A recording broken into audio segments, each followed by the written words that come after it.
Manchester United's all-time leading goal scorer, Wayne Rooney, has launched a withering attack on the club in the wake of their latest defeat. He says the soul has gone from the club and he has no longer any faith in Ruben Amorim to turn it around.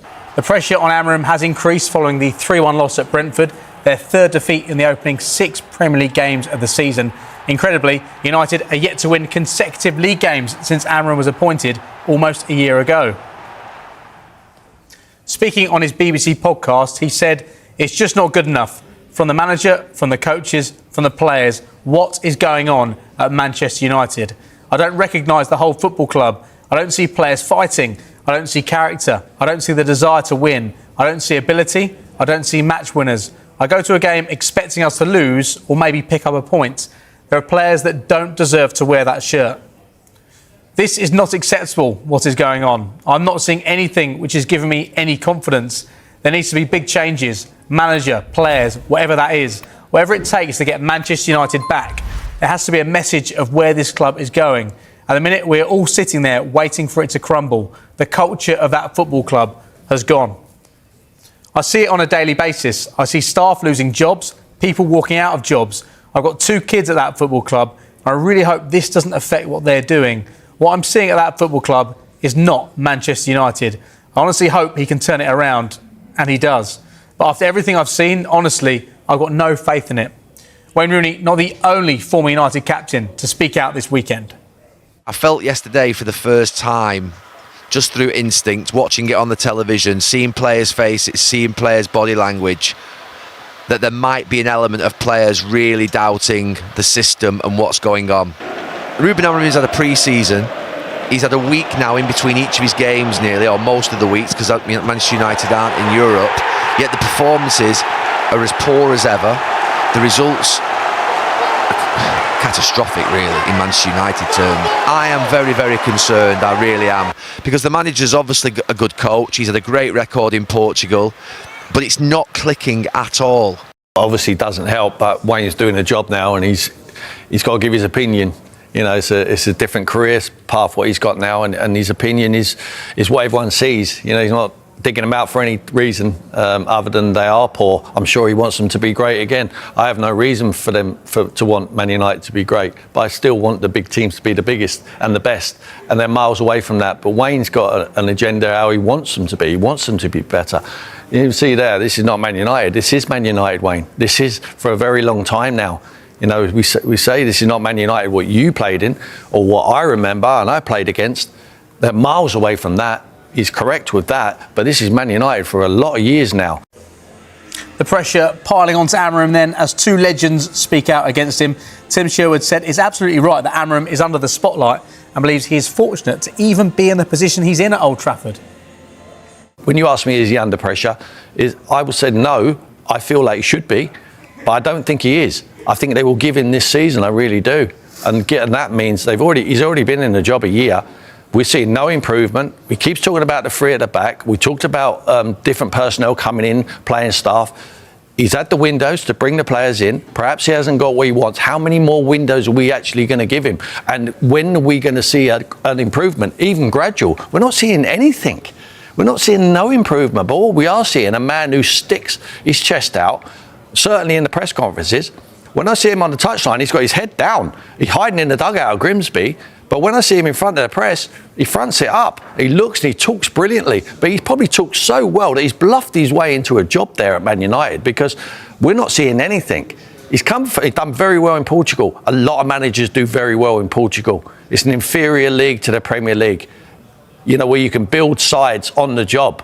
You know, when you've got 3 or 4 games in Portugal, we're really competitive. The other times, you can just play. You can experiment with different formations. Can't do that in the Premier League. You do that in the Premier League, you come unstuck. And that is what he's been doing since he's been at the football club. 34 points in 33 games or something like that. It's not good enough. It's relegation form.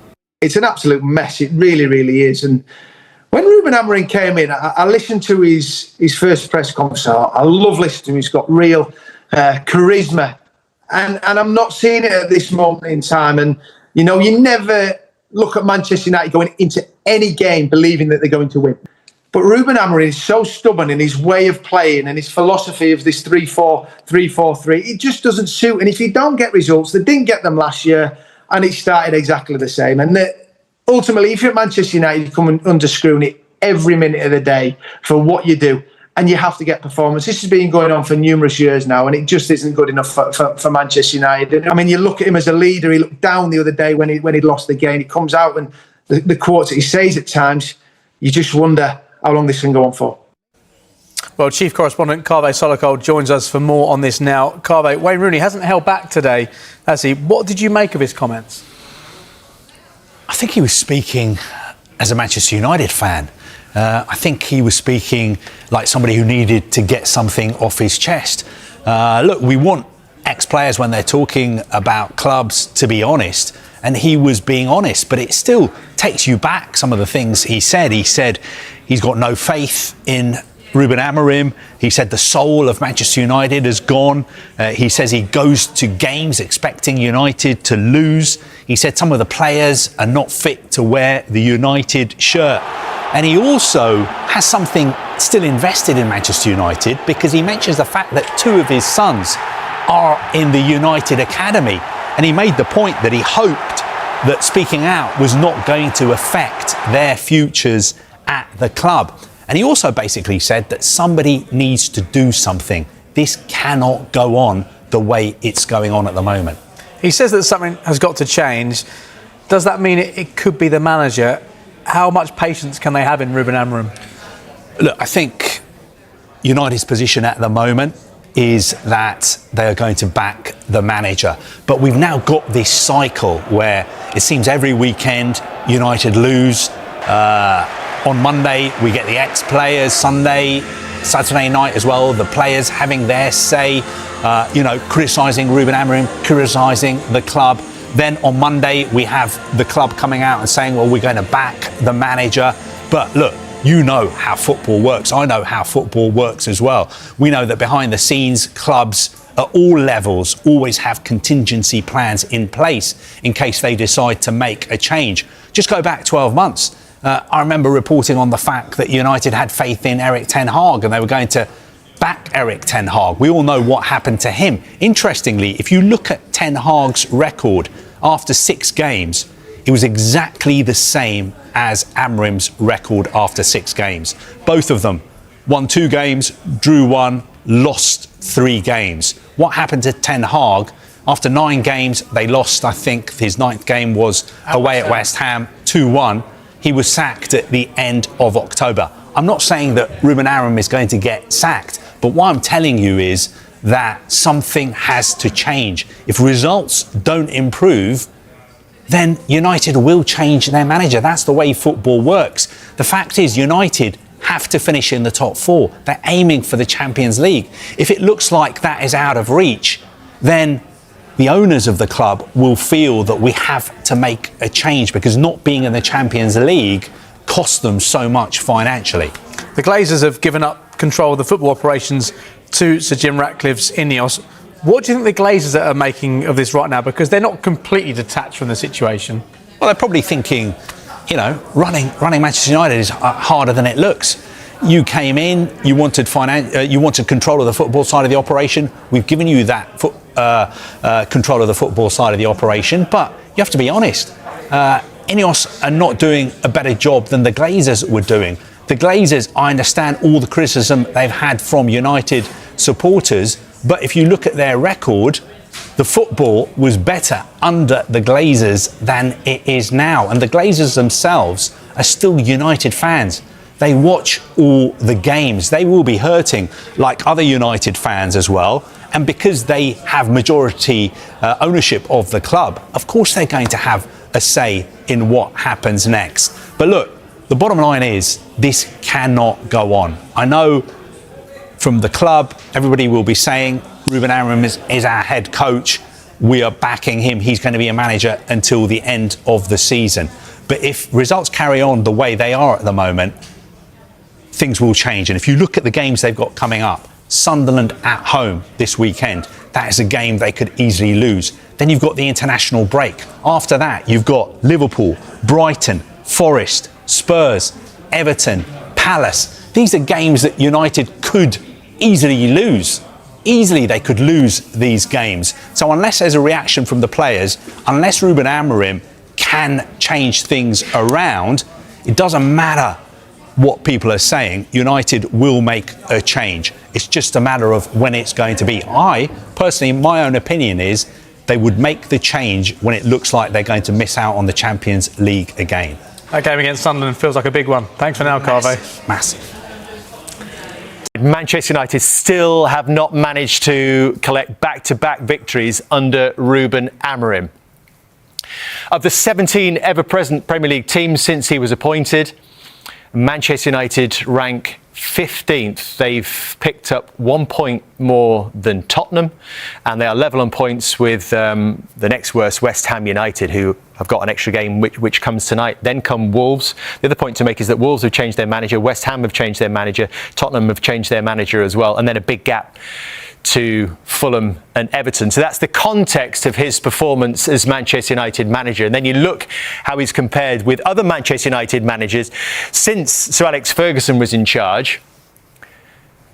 And many of these haven't been considered successful, but look at the start that he's made from those first 33 games. He's almost on we almost need another screen to put him on. The margins are absolutely huge, which is why there is so much concern, it feels right now, amongst Manchester United supporters. And here's another one, and this is for even wider context. When you talk about other managers in Premier League history who've been given 33 games and having been appointed in existing Premier League clubs, there aren't actually that many. So we've taken out promoted managers.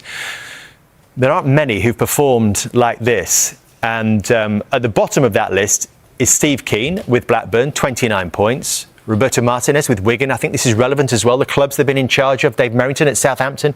Egil Olsen, the Norwegian. You'll remember at Wimbledon. Ozzy Ardiles didn't have a great start at Spurs either. I think, Duncan, you were involved. I was involved in the 98, 99 one. To be fair, I think I got sold then. I got sold to Newcastle around about 1998, if I remember right. So of those managers who've been appointed to existing Premier League clubs, he is one of the worst over this time period. Yeah. Do you think that the club is particularly relevant here? Absolutely. I mean, you're talking about Man United, one of the biggest clubs in the world. Let's be fair, he's a lucky boy still to be in a job. I think he's got a bit of credit on what he did last year, coming to Man United when they were struggling a wee bit. So he came last year. He didn't really want to come last season. So I think they've given him a wee bit of credit in the bank there. But look, for a team like Man United to be, you see the stats there. The stats are for there to always see. So he's very lucky to stay in his job. But hopefully he gets another few games. You know what I mean? Because we always want the managers to stay in their jobs and be successful. But it's not good enough, is it? Well, it's Sunderland next, and then it's the international break. Why do you think he is still in a job? I think he's still in a job because I think the powers that be and Manchester United have made that many mistakes so far in decisions that they've made on and off the pitch that they almost don't want to admit right now that they've made another. And this has been a disaster for Manchester United, but also Ruben Amorim. What he did at Sporting Lisbon was fantastic. You know, he looked like the next big thing as a manager, but bringing a manager like that in terms of the system that he played, I don't think ever really suited the club of the traditions of Manchester United. And the quicker Manchester United make the decision on the manager, I think it's better for everybody, because as I said, it's been a disaster for club, but also the manager. And we're only waiting for the inevitable, I think. Unfortunately, as Duncan's just said, you don't want to see people lose their jobs, but this has to end as quickly as possible. Is that group of players better than it is looking? I think so. I think they are. But I think maybe it's the system. You know, everybody talks about the system a lot, doesn't he? He's not changed the system at all. He's not trying to find a way. When you're losing games, you've got to find a way to win. You just can't keep on going with the same system all the time. So you need to try and find a way to win. And he's never done that. He's stuck to the same system. He needs to change it a little bit. Maybe going to a back four, go back more traditional Manchester United. But to be fair, when they recruited them into play this formation. 100%. They knew what they were getting. They knew what they're getting. They wanted that formation. They wanted that style of play, and they've got that. I think you're right. I'm big on that. I mean, I've never been one of them saying he has to change his system. A lot of managers speak and say, I've got a certain the system might change, but my style doesn't. His baby is his system. It's like asking Jurgen Klopp not to press or Pep Guardiola not to play short passes through the middle of the pitch. This is what he is. That's on Barada or Jason Wilcox or Jim Ratcliffe. They brought him in. Talking about him changing centre-backs, a stat came out that he changed in his 49 games, 42 times he's changed the back three. He did that at Sporting Lisbon. You knew that when he came in, the powers that be. So that's the big problem there.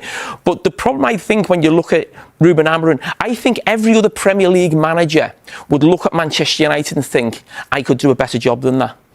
And the only positive for Manchester United is they haven't gone all in on his system. They've gone all in on him in terms of giving money to spend, but they haven't bought lots of centre-backs. They haven't brought lots of wing-backs. The players they bought in the summer can easily be flipped into a back four, getting Bruno Fernandes as the number 10, Brian Mbeumo right wing, maybe Cunha to the left, Sesko up front. And I think a competent football manager could get that Manchester United team in that system to the European places, or certainly fighting for them.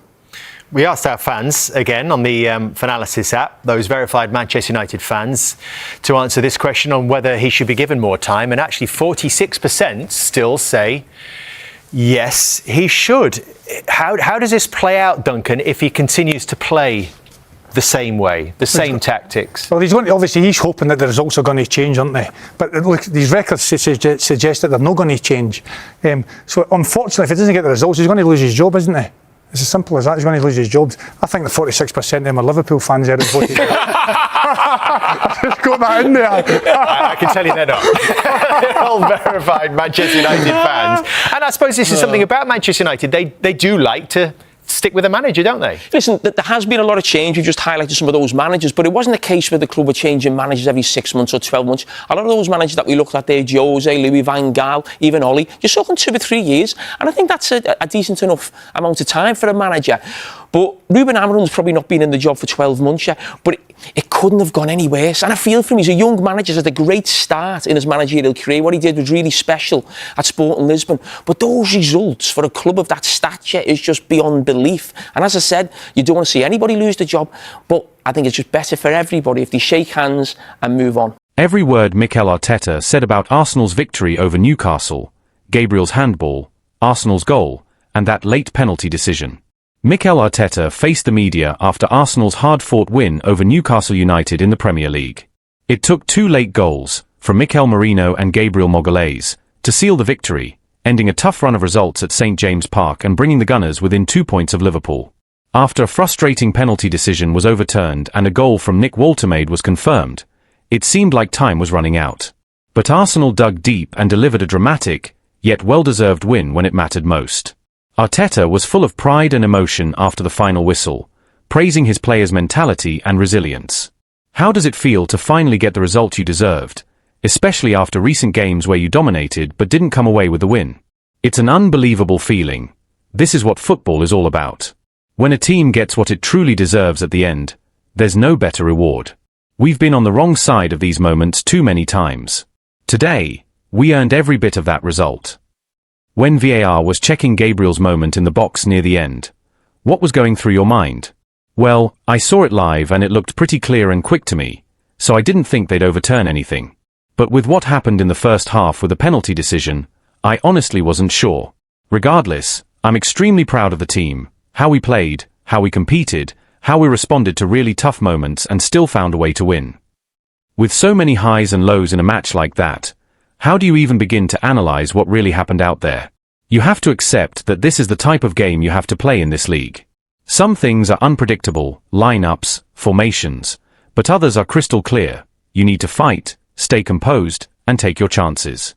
From start to finish, we did exactly that. And beyond that, we added quality, real quality, throughout the pitch. Mentally, what did a performance like that mean for your players after everything they've faced this season? We talked about needing to learn from the past if we want to reach the next level. We've had tough moments here before, and today was another chance to show what we've learned.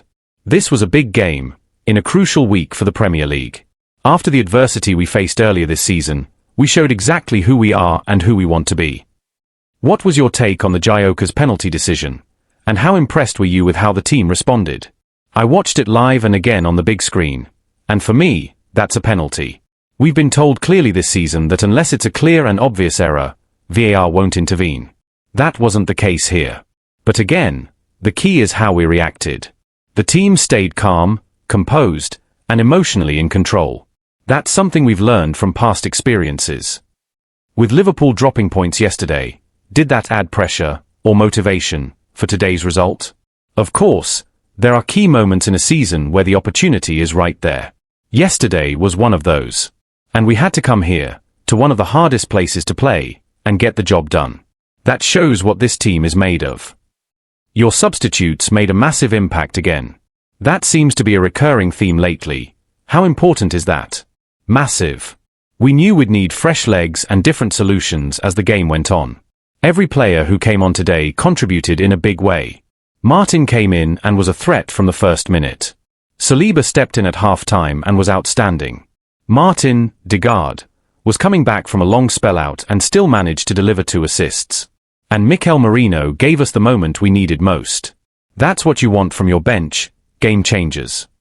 There was a bit of a moment between Gabriel and Waltermaid after the goal. Did you see what happened there? No, I didn't catch that, sorry. Finally, do you feel like this result helped silence some of the criticism you and your team faced last week? I don't know about silencing critics, but what I do know is we faced Manchester City and Newcastle, 2 of the toughest teams in the league, and I believe we were exceptional in both games. That's my opinion, and I think it's pretty clear. Aftermath and implications of Arsenal's victory over Newcastle. The final whistle brought a mix of relief and celebration for Arsenal. Players embraced with visible emotion, fully aware of how significant this result could be, not just in terms of points, but in terms of belief. For Newcastle, however, the mood was very different. What had looked like a match under control ended in disappointment, frustration, and questions, tightening the title race. With Liverpool failing to secure all 3 points earlier in the weekend, Arsenal's late win pulled them within 2 points of the top of the table. It was a massive result in a weekend that could have widened the gap. Instead, it reopened the title race and reminded everyone that Arsenal remain firmly in the fight. This win also boosts Arsenal's confidence heading into the crucial next stretch of fixtures. In a season where momentum is everything, pulling off a comeback like this, away from home, in a high-pressure situation, sends a message to their rivals. They are not going anywhere. Newcastle's struggles continue. On the other side, Newcastle are left to reflect on yet another match where they couldn't hold on to a lead. Their performance, though solid in spells, was ultimately not enough. Defensive lapses in the final moments, combined with missed chances earlier, proved costly. To make matters worse, they suffered a potential injury to Tino Livramento, whose early exit raised serious concern on the bench. The defeat leaves Newcastle slipping further away from the top 4 conversation, and with key fixtures ahead, questions are beginning to mount about consistency and squad depth. VAR controversy and Gabriel's incident. The match was also marked by officiating controversy. One key moment came when Arsenal appealed for a penalty after Victor Gyökeres was brought down in the box, only for the decision to be overturned after a lengthy VAR check. Mikel Arteta expressed his disappointment post-match, stating he believed it was a penalty and that the threshold for overturning decisions should remain consistent. Another flashpoint came after Gabriel Magalhaes scored and appeared to have a heated exchange with Nick Waltermaid. The incident raised eyebrows, though nothing was officially reported by the officials after the game. It did, however, reflect the emotional intensity of the match, particularly in those final few minutes. Breaking the St. James Park curse. St. James Park has never been a particularly kind place for Arteta. In the past, both as a player and manager, he's endured difficult moments here. Last season's loss in this stadium was a turning point in Arsenal's title collapse, and those scars were still visible in his cautious tone pre-match. This time, however, his team showed character, maturity, and control.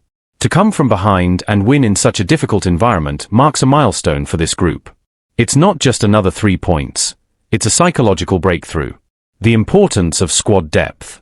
One of the most defining aspects of the match was the impact of Arsenal's bench. Substitutes made the difference. Martin Degaard, returning from injury, brought calm and vision.